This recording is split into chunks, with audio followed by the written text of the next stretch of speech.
I'm in flow. Yes. And I'm only in flow because Yes. everything that was weight on my shoulders, I Yes. removed from my shoulders.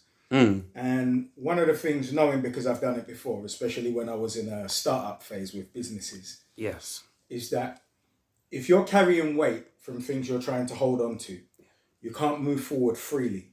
And the minute that you get rid of that, everything you were blocking in the universe Yes. runs towards you. Okay. I mean, runs towards you.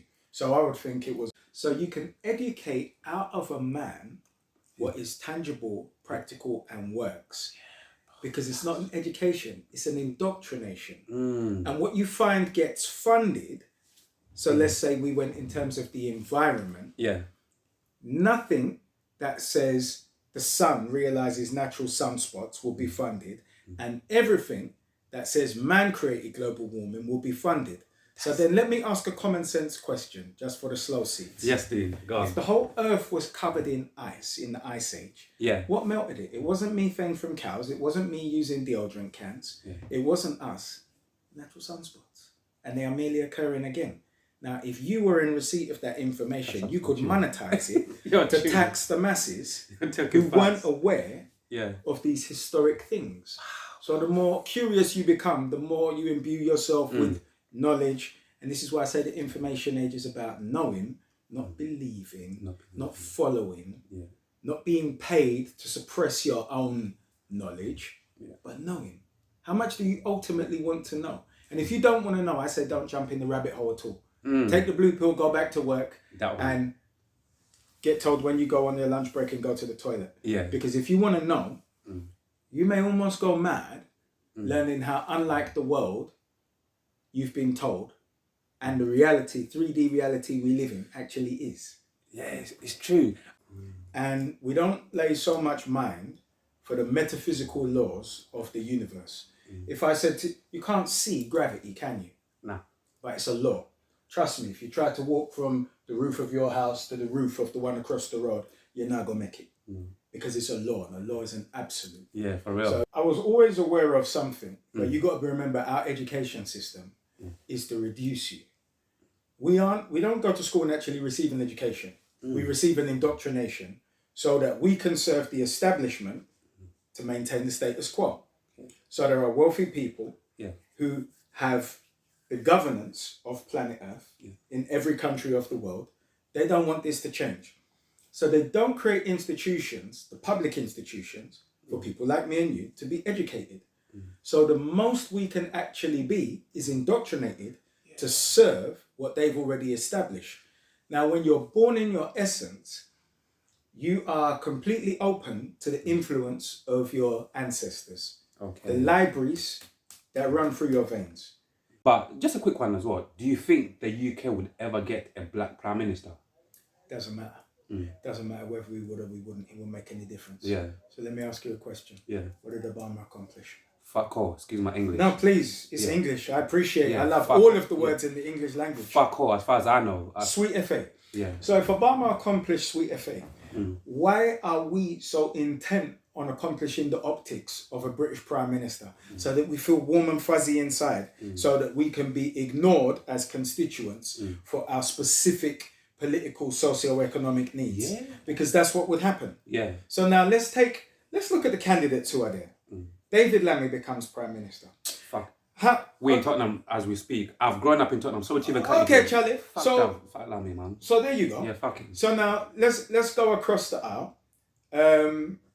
Kwesi Kwarteng, what do you think will change for black people?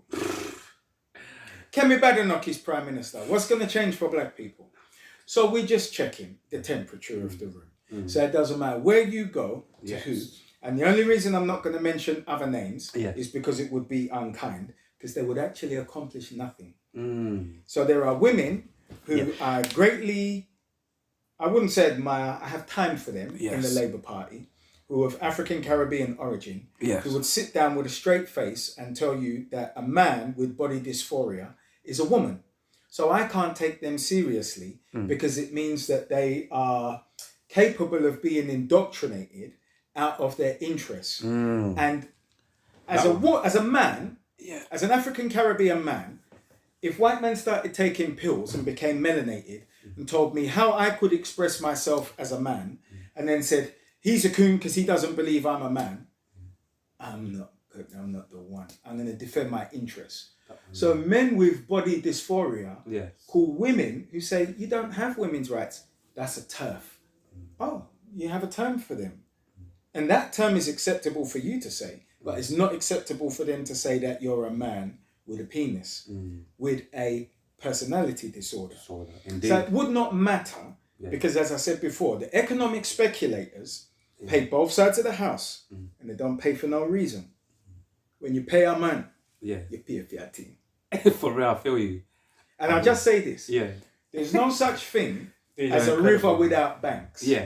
It's the direction the water flows in. And when you throw your money in that river, it's going to flow in the direction that you want. No matter the ideology of the naive people who came in and said, I'm going to change the system. I love that one. People always ask me that.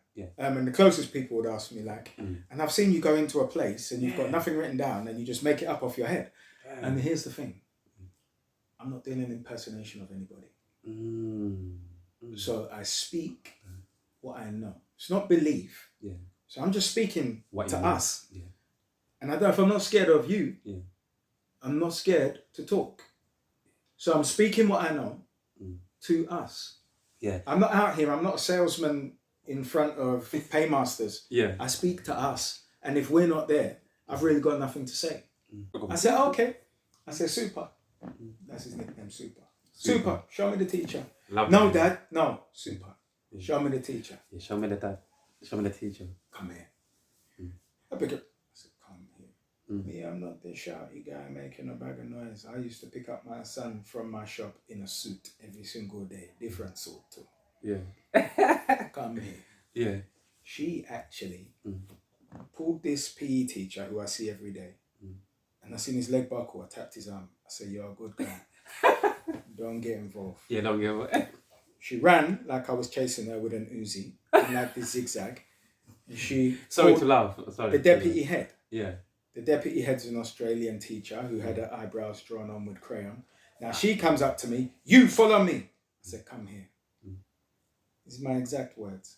Make an adjustment to your attitude right now. Sorry, Mr. Okai, can you follow me? I said, that's better, let's go. Then they made me wait for the headmaster because he didn't want to see me. He knows me, he had encounters with me. Before, so he knew you from previous experiences. I'm a father, I'm involved. You See my son?